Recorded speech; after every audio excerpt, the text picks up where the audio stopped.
Selamat datang di channel Agustiana Merdekawati. Kali ini saya akan membahas mengenai studi kasus dan skenario pada use case diagram. Sebelum mulai, jangan lupa klik tombol subscribe dan aktifkan lonceng notifikasinya. Terima kasih. Selanjutnya kita masuk kepada contoh kasusnya.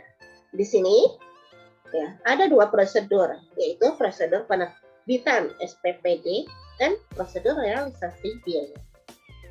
Kita bahas dulu masing-masing prosedurnya. Pada penginputan SPPD, di mana data yang diperoleh dari tabel database, yaitu surat tugas. Lalu sistem akan memproses dan menyimpan ke dalam database SPPD. Kemudian, dari database SPPD dilakukan proses cetak dan menghasilkan form SPPD.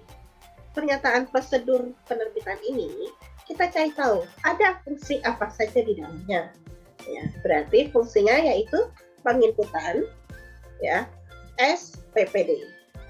Ya, selanjutnya ini kan diinput dari database surat tugas. Berarti di situ ada melihat ya surat tugas.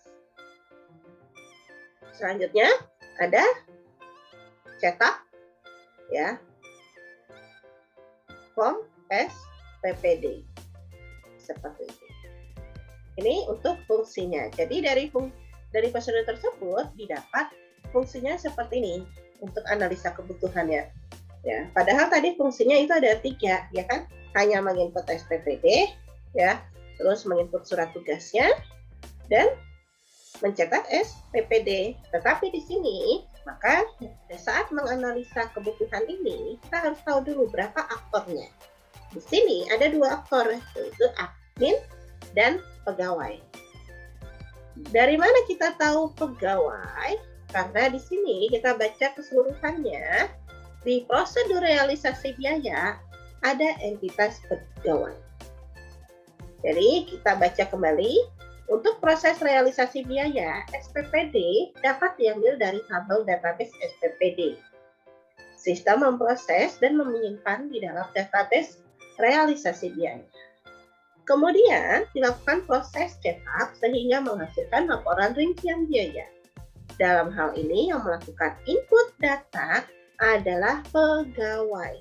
Berarti kan ada pegawai yang menginput datanya. Tapi siapa yang mengelola aplikasinya? Yang mengelola aplikasinya ya si administrator atau admin di sini. Jadi ada 2, yaitu kebutuhan admin dan kebutuhan pegawai. Kebutuhan admin di sini ada mengelola data pengguna. Data pengguna di sini maksudnya yang memberikan hak akses. Siapa yang mengelola admin tersebut? Karena apa? Admin nggak hanya 1 orang kan? Bisa beberapa orang. Seperti itu. Nah di sini bahwa admin tersebut dapat menambahkan admin yang lain untuk ya, menghandle aplikasi tersebut. Di sini mengelola data pengguna. Selanjutnya, admin dapat mengelola data pegawai. Ya, data pegawai ini, ya, jadi bisa menginput, mendelete, menghapus, mendelete dan menghapus sama ya, bisa mengedit seperti itu. Selanjutnya, admin mengelola surat tugas, ya, seperti yang tadi diterangkan di sini, ya kan, diperoleh dari tabel surat tugas. Apa yang diperolehnya? Yaitu SPPD-nya ini nanti diinput dengan data yang ada di surat tugas. Jadi surat tugas dan SPPD ini si admin yang menghandle. Selanjutnya admin mengelola biaya SPPD. Kita lihat siapa yang mengelola biaya SPPD. Nah di sini untuk proses realisasi biaya dapat diambil dari database SPPD. Di mana database SPPD tadi itu kan, ya, itu yang menginput adalah si admin. Berarti yang menghandle atau mengelola biayanya juga si admin.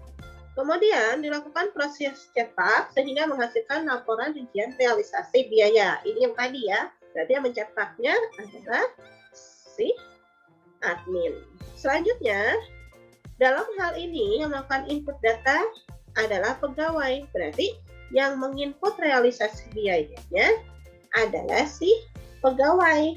Tetapi admin memverifikasi laporannya. Berarti pada saat si pegawai menginput realisasi biaya, si admin yang memverifikasi ACC atau tidaknya. Seperti itu. Berarti pegawai cuma hanya login dan menginput realisasi biaya. Nah, ini untuk kebutuhan sistemnya. Dari kebutuhan sistem ini dibuatkanlah use case diagram yang sesuai dengan kebutuhannya. Itu ini. Nah, ini untuk si levelnya, admin melakukan login. Admin mengelola data pengguna. Ya, untuk use case ini harus disamakan dengan yang ini. Saya mau contoh, ini ada berapa nih? Untuk kebutuhannya 1, 2, 3, 4, 5, 6, 7. Berarti di sini use case-nya juga ada 7. 1, 2, 3, 4, 5, 6, 7. Seperti itu. Selanjutnya sama, di sini use case pegawai. Tadi ada 2, berarti ini juga ada 2. Selanjutnya masuk ke fish level. Nah, fish level ini sudah mulai ada include dan extend. Nah, di sini mengelola data pengguna, ya. Di sini ada mengelola data pengguna. Nah, di sini ada extend-nya, bisa menambahkan, bisa mengedit, dan bisa menghapus. Selanjutnya ini mengelola data pegawai, extend juga. Bisa menambahkan, mengedit, dan menghapus. Seperti itu. Selanjutnya include-nya kepada si login. Ini hanya di admin saja. Nanti selanjutnya buat yang di use case pegawainya. Bisa di-include dan extend kan tidak. Kalau misalnya tidak bisa, ya berarti kita tidak buat. Seperti itu. Selanjutnya ini yang cat level. Cat level berarti di sini semua aktor dijadikan satu dalam penggambaran. Itu yang cat level. Jadi di mana di sini ada aktor admin dan di sini ada aktor pegawai. Di mana yang cat level di sini ya, penggambaran use case yang si levelnya harus kita gambarkan terlebih dahulu. Ini loh use case si levelnya, ya kan tadi ada 7, berarti loginnya kita kesampingkan dulu, yang lainnya ada 6, berarti 1, 2, 3, 4, 5, 6, berarti ada 6 use case. Nah, selanjutnya baru kita masukkan extend dan inputnya seperti ini ya. Jadi ada 2 aktor dan kita gambarkan yang fungsi si levelnya terlebih dahulu. Itu untuk yang diagram cat level. Selanjutnya kita masuk ke skenario. Jadi skenario itu apa?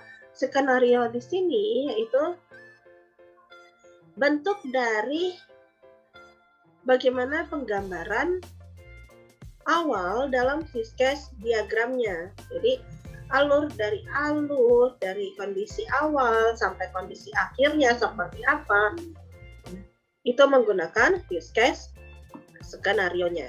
Selanjutnya di sini kalau tadi use case awalnya di si levelnya ada 7, berarti skenario-nya pun kita buatkan 7 skenario. Di sini ada use case name yaitu login. Requirement-nya, kebutuhannya tidak ada, ya, yang dibutuhkan oleh login. Goal-nya di sini agar si pegawai dan admin dapat masuk ke aplikasi. Prekondisi, kondisi awalnya tidak ada, ya. Kalau pada saat login kan sebelumnya tidak ada use case, berarti kita tidak membuat precondition. Post condition-nya di sini kondisi setelah login. Berarti apa yang kita lakukan setelah kita melakukan login? Yaitu kita bisa mengelola data pengguna, data pegawai, surat tugas, SPPD, sampai menginput laporan perjalanan. Selanjutnya, file and condition di sini yaitu ya, kondisi bagaimana jika kondisinya valid, kondisi seperti apa ya. Kalau misalnya kondisinya failed atau gagal, yaitu pada saat username atau password salah, maka kondisi itu dikatakan kondisi yang gagal. Selanjutnya, primary aktornya siapa? Ini bukan aktor ya, harusnya ini pegawai, berarti ada 2. Ada admin dan pegawai. Selanjutnya, main flow. Main flow ini yaitu alur utamanya seperti apa? Alur awalnya seperti apa? Ya, berarti kan alur awalnya cuma admin menginput, terus sistem memverifikasi. Setelah itu, baru masuk ke aplikasi. Selanjutnya alternative flow-nya di sini ya, sistem memverifikasi valid atau tidak. Ya, kalau valid berarti dia kan tadi masuk ke aplikasi, tapi kalau tidak valid maka di sini menampilkan pesan, mungkin tidak valid. Selanjutnya, masuk ke skenario atau deskripsi dari mengelola data pengguna. Berarti tadi use case mengelola data pengguna. Mengelola data pengguna itu berada di administrator, tadi ya, di si admin. Berarti use case-nya adalah mengelola data pengguna. Requirements-nya itu use case sebelumnya, yaitu telah melakukan login. Goal-nya yaitu dapat menambah, mengedit, dan menghapus data pengguna. Prekondisinya adalah kondisi sebelum mengelola data pengguna. Berarti kondisi sebelumnya yaitu use case sebelumnya harus melakukan login, ya kan, login use case sebelumnya. Selanjutnya post condition-nya yaitu kondisi setelah dari mengelola data pengguna. Kalau misalnya data pengguna tersebut berhasil, yaitu data pengguna tersebut dapat menyimpan ke dalam database selanjutnya dan menampilkan data dari database tersebut pada suatu sistem. Condition field-nya bagaimana? Condition field-nya misalnya kalau data masukan tidak valid, ya, atau tidak sesuai, atau data masukan masih ada yang kosong, nah, itu yang dikatakan field condition. Primary aktornya yaitu si admin. Selanjutnya main flow-nya di sini berarti cara penggunaan dasarnya yaitu masukkan data, ya, data pengguna tadi. Selanjutnya sistem akan memvalidasi, setelah itu menyimpan data ke basis data dan menampilkan data bahwa berhasil disimpan. Selanjutnya kalau alternatif flow-nya di sini ada 3 alternatif flow. Yang pertama, memeriksa data masukan. Sistem menampilkan pesan data masukan tidak lengkap atau valid. Berarti sistem tersebut, ya, data tersebut tidak valid. Setelah itu, si admin memperbaikinya kembali. Setelah itu baru sistem kalau sudah valid menampilkan pesan. Nah, alternatif flow berikutnya bagaimana? Pada saat kita ingin mengubah. Jadi ada memasukkan data, ya, mengubah, dan yang ini cara menghapus. Jadi ada alternatif flow-nya 3, ya. Kalau basic flow-nya cuma hanya memasukkan data seperti itu. Oke, nah di sini bisa sebagai latihan kalian semua dengan membaca narasi dari latihan di sini. Setelah itu buatkan use case diagram. Narasinya yaitu rancang sebuah sistem penjualan berangkas pada perusahaan di mana pembeli dapat melihat mengenai perusahaan. Pembeli dapat melihat cara pemesanan, pembeli dapat mengisi hubungi kami apabila ada pertanyaan mengenai pemesanan. Pembeli dapat melihat kontak kami yang berisi alamat dan nomor telepon, pertanyaan mengenai pemesanan. Pembeli dapat memilih barang berdasarkan kategori. Pembeli dapat melakukan pembelian dengan cara memilih produk berdasarkan kategori atau berdasarkan halaman produk. Lalu memasukkannya ke keranjang dan menginput jumlah barang yang akan dibeli. Selanjutnya, sistem menampilkan form pengisian alamat dan data pembeli. Jika alamat dan data pembeli telah diisi dengan lengkap dan benar, maka sistem akan menampilkan detail transaksinya. Setelah itu, pembeli melakukan pembayaran. Pembeli dapat melakukan konfirmasi pembayaran. Pembeli dapat juga melihat status transaksi dan pencarian status transaksi pembeliannya. Nah, itu kalau di halaman pembeli.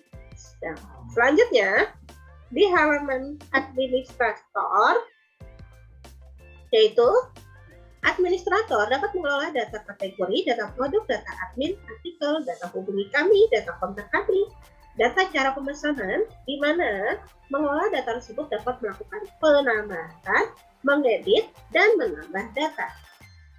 Admin dapat mengelola data order. Saat mengelola data order, admin dapat mengubah status ordernya. Yaitu status order ada beberapa, yaitu ada pesan dilakukan pembayaran, kirim, dan selesai. Admin dapat melihat halaman data konfirmasi pembayaran dan melihat data laporan berdasarkan angka. Nah, dari kedua narasi tersebut yang ada halaman pembeli dan halaman administrator, jadi bisa dibuatkan kebutuhannya pengguna itu apa saja dan use case diagramnya seperti apa. Oke, terima kasih telah melihat video saya. Ya, sampai jumpa di video berikutnya. Bye-bye. Terima kasih telah melihat video pembelajaran mengenai studi kasus dan skenario pada use case diagram di channel YouTube Agustiana Merdekawati. Jangan lupa klik tombol subscribe-nya dan aktifkan lonceng notifikasinya. Terima kasih.